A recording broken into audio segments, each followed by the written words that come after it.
Welcome to Mila story episode 6. கடல்கன்னி தன் குடும்பத்தில் இருந்து பிரிந்தது எப்படி என்று சிப்பியிடம் கேட்டுதல்.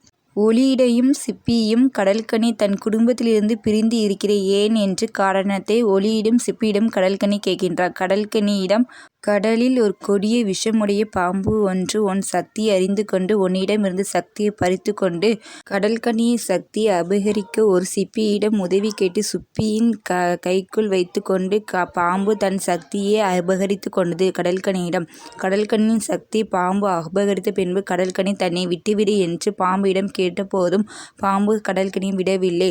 கடல்கன்னியின் சக்தி அறிந்த பிறகும் கடல்கன்னியை விடுதலை செய்யாமல் சிப்பிக்குள் பாம்பு அடைத்து கொண்டது. கடல்கன்னியிடம், பாம்பு தன் சக்தியை பறித்து கொண்டதை தன்னை விடுதலை செய் என்று கூறிய போதும் பாம்பு கடல்கன்னியை சிப்பிக்குள் வைத்து மூடிவிட்டது. பாம்பு, உன் சக்தி என்ன செய்தது என்று கூறுகிறேன்.